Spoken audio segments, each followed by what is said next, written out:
Hello दोस्तों इस video में हम डिस्कस करेंगे इंटरमीडिएट में जो फर्स्ट चैप्टर है इलेक्ट्रिक चार्ज एंड फील्ड, उसके बारे में आप लोगों से डिस्कस करेंगे और बताएंगे कि चार्ज कहाँ से ये आया है, इलेक्ट्रिक चार्ज शब्द कहाँ से डेवलप किया गया है। हम पूरी जानकारी इस वीडियो में आप लोगों को देने वाले हैं। दोस्तों ये वीडियो उन बच्चों के लिए कुछ ज़्यादा हेल्पफुल होगी जो आईआईटी, नीट, जेईई की तैयारी कर रहे हैं, क्योंकि दोस्तों इसमें सबसे बेसिक लेवल की जानकारी आप लोगों को दी जाएगी। तो दोस्तों वीडियो बहुत ही अच्छी होने वाली है, बस वीडियो को अंत तक जरूर देखना ताकि आपको सारा नॉलेज, सारा इसमें डिस्कस किया गया जो भी है सब आप लोगों को बहुत अच्छे से समझ में आ जाए। तो चलिए दोस्तों वीडियो को स्टार्ट करते हैं। लेकिन दोस्तों वीडियो को स्टार्ट करने से पहले यदि आप मेरे चैनल में पहली बार आए हैं तो आपको एक लाल कलर का बगल में बटन दिख रहा होगा, उसमें आप अपने अंगूठे से प्यार की झप्पी जरूर दे दीजिएगा और झप्पी देने के बाद उसके बगल वाली घंटी को भी हिला दीजिएगा ताकि मेरी नई वीडियो का अपडेट आप तक पहुंच जाए। चलिए दोस्तों देखते हैं इलेक्ट्रिक चार्ज कहाँ से जनरेट हुआ है, इसकी उत्पत्ति कहाँ से हुई है। चलिए देखते हैं, सब बेसिक चीज़ें देखते हैं, समझते हैं। इलेक्ट्रिक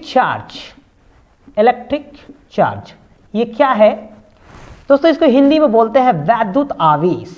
वैद्युत आवेश हिंदी मीडियम वाले बच्चे तो जानते ही होंगे, अंग्रेजी मीडियम वाले उससे ज़्यादा जानते होंगे। तो चलिए दोस्तों बताते हैं।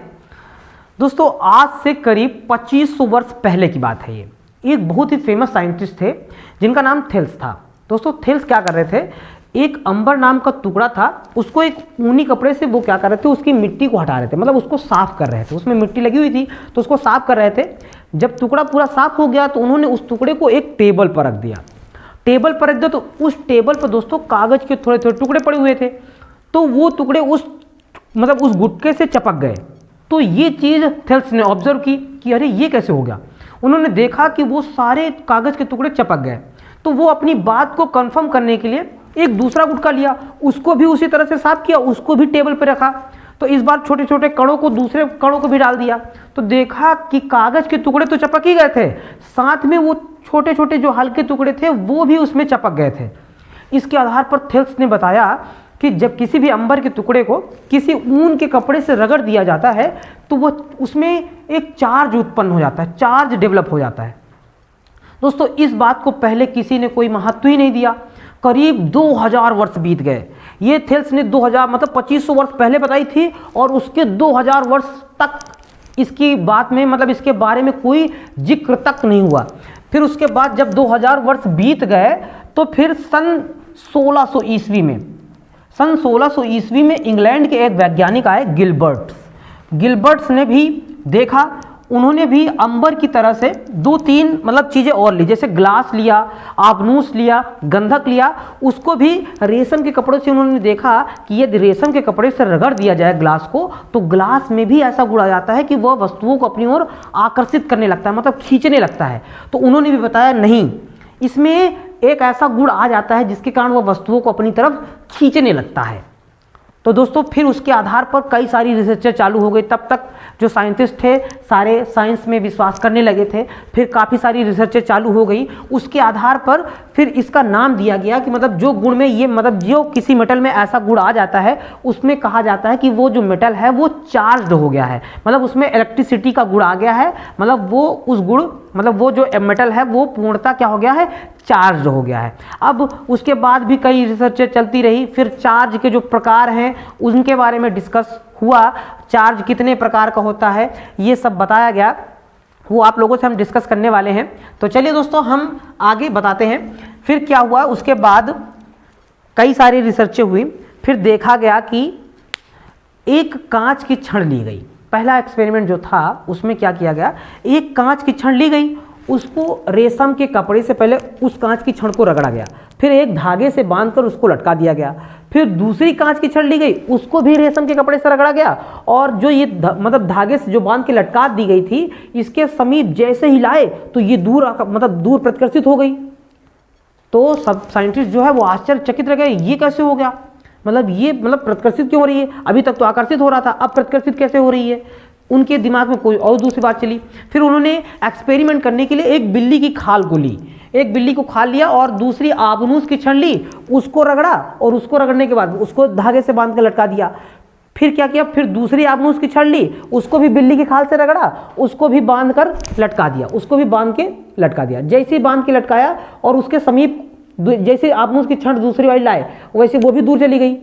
तो उन्होंने देखा कि अगर समान चीजें, मतलब अगर आबनूस की छड़ और आबनूस के छड़ के पास लाई जाती है तो वो क्या करती है, प्रतिकर्षित करती है, मतलब प्रतिकर्षित करती है। फिर उन्होंने क्या किया कि आबनूस की छड़ और कांच की छड़, जो कांच की छड़ रेशम से रगड़ी गई थी और जो आबनूस की छड़ थी वो बिल्ली की खाल से रगड़ी गई थी, जैसे एक दूसरे के समीप लाए वो एक दूसरे को आकर्षित कर लिया, अपना मतलब पकड़ लिया। तो इसी के आधार पर फिर उन्होंने निष्कर्ष निकाला कि जो हमारा चार्ज होता है वो 2 टाइप का होता है। कितने टाइप का होता है? 2 टाइप का। उन्होंने एक चार्ज को, एक टाइप को दे दिया कि एक टाइप क्या है हमारा पॉजिटिव चार्ज और दूसरा क्या है हमारा नेगेटिव चार्ज।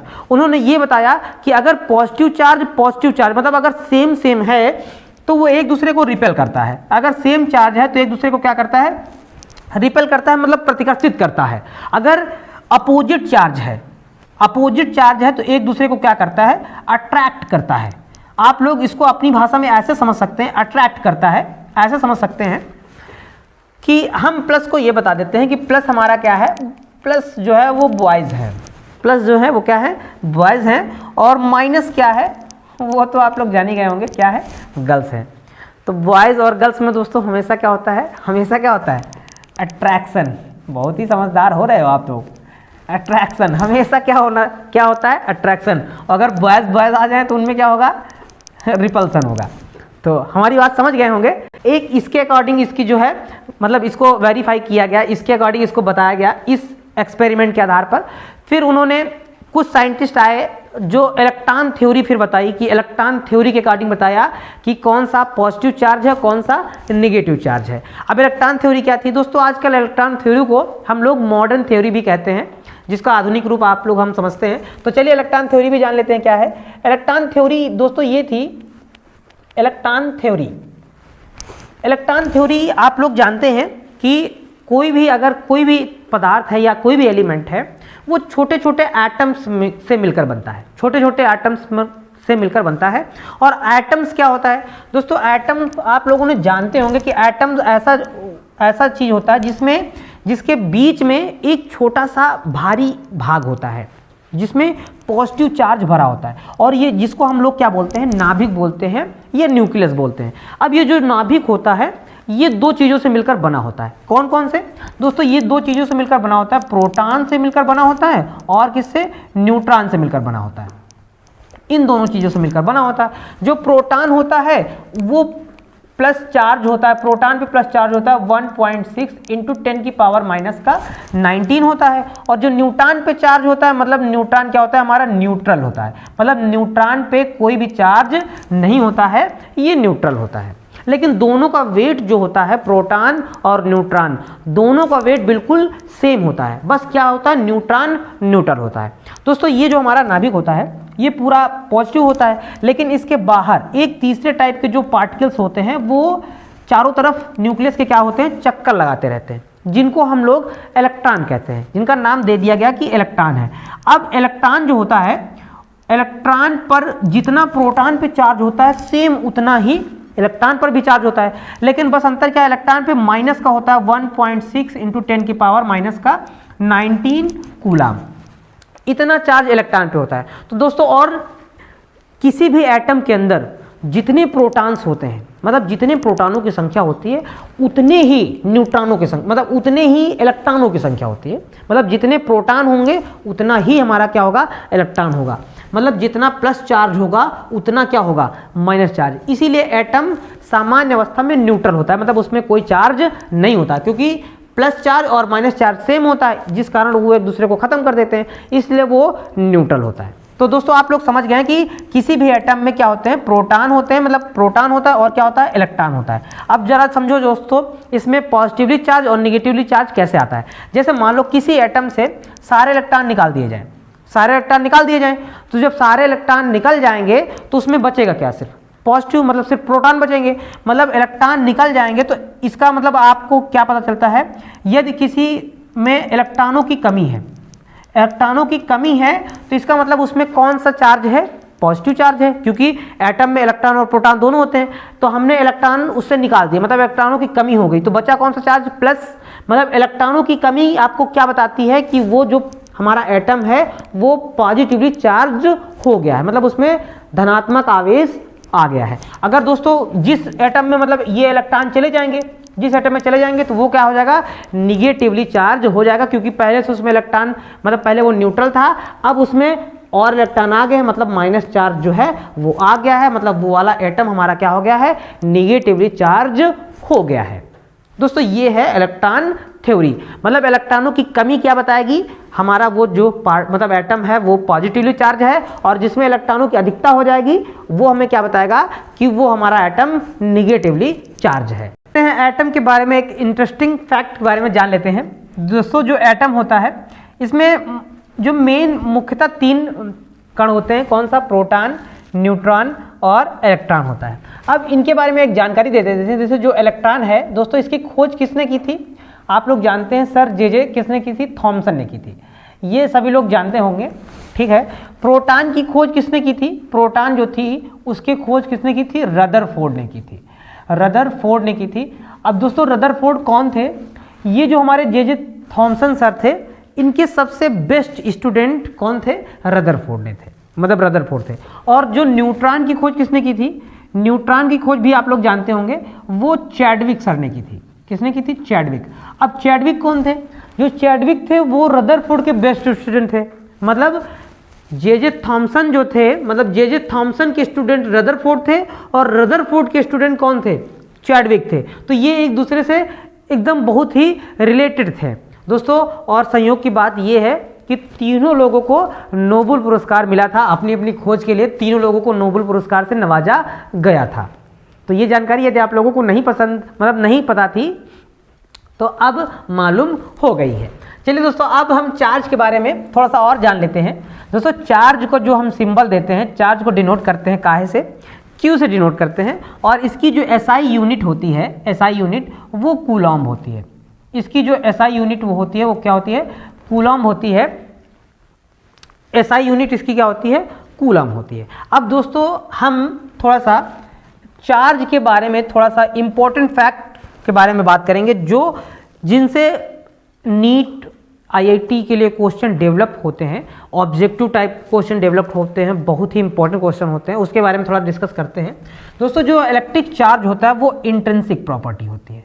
इंट्रिंसिक का मतलब वो उसकी मूल उसका गुण होता है। जैसे आप लोगों से कहा जाए कि चार्ज क्या है, क्या बताएंगे आप लोग, चार्ज क्या है, चार्ज उसका खुद का गुण है, मतलब जो चार्ज है, मास है, ये सब इंट्रिंसिक प्रॉपर्टी। जैसे कहा जाए मास क्या है, बताइए मास क्या है, अरे मास है, जैसे इसका कोई मास है 4 ग्राम 10 ग्राम 5 ग्राम कुछ भी मास होगा, मास उसका खुद का गुण है, इंट्रिंसिक प्रॉपर्टी जिसको बोलते हैं। तो दोस्तों जो चार्ज होता है और जो मास होता है ये दोनों खुद में इंट्रिंसिक प्रॉपर्टी है। अब इनमें थोड़ा सा रिलेशन है, वो रिलेशन जरा समझ लेते हैं क्या है। दोस्तों यदि किसी ऑब्जेक्ट में मास है, मान लो ये कोई ऑब्जेक्ट है तो इसका कुछ तो इसका मास होगा, 10 ग्राम 20 ग्राम कुछ भी मास तो जरूर होगा। अगर किसी ऑब्जेक्ट में मास है अगर, तो जरूरी नहीं है कि चार्ज हो, जरूरी थोड़ी कि चार्ज हो। जैसे मान लो अभी इसमें मास तो है लेकिन जरूरी थोड़ी कि चार्ज हो। लेकिन अगली कंडीशन क्या है, अगर जिस ऑब्जेक्ट में चार्ज होगा उसमें मास ऑलरेडी होगा, अगर मास नहीं होगा तो चार्ज ही नहीं होगा। जैसे मान लो जिस किसी भी मास है वो चार्ज हो सकता है, लेकिन जब मास ही नहीं तो हम किसको चार्ज करेंगे, हवा को चार्ज करेंगे, चार्ज ही नहीं कर पाएंगे। मतलब अगर चार्ज है इसका मतलब उसका कुछ ना कुछ तो मास जरूर होगा। ये दोस्तों सेकंड कंडीशन हो गई। थर्ड कंडीशन आपको क्या समझनी है, जो चार्ज होता है वो स्पीड पे डिपेंड नहीं करता है, वो किसी भी की स्पीड मतलब किसी भी ऑब्जेक्ट की स्पीड पे डिपेंड नहीं करता, ये स्पीड पे डिपेंड नहीं करता है। लेकिन दोस्तों मास जो होता है वो स्पीड पे डिपेंड करता है। अब जैसे मान लो कोई भी एक बॉडी है वो चार्ज है, उसको भगा दिया जाए और मान लो उस पर 10 कूलाम का चार्ज था और भगा दिया जाए, खूब तेजी से भगा दिया जाए, तो क्या उसका चार्ज चेंज हो जाएगा? नहीं, उसका चार्ज कभी चेंज नहीं होगा, लेकिन मास चेंज हो जाएगा। दोस्तों जैसे अगर आप खड़े हुए हैं तो आपका मास अलग होगा, लेकिन जब आपको स्पीड से भगा दिया जाए तो आपका मास चेंज हो जाएगा, मतलब आपका मास ज़्यादा हो जाएगा, बढ़ जाएगा। स्पीड पे मास बढ़ जाता है, जैसे स्पीड बढ़ जाती है मास बढ़ जाता है। तो दोस्तों ये तीनों पॉइंट बहुत ही आपको इंपॉर्टेंट पॉइंट है, याद रखना। चार्ज जो है जब मतलब चार्ज मास अगर है तो जरूरी नहीं कि चार्ज हो, लेकिन अगर चार्ज है तो ये जरूरी होगा कि मास होगा। और चार्ज जो है वो स्पीड पे डिपेंड नहीं करता है, और जो मास होता है वो स्पीड पे डिपेंड करता है।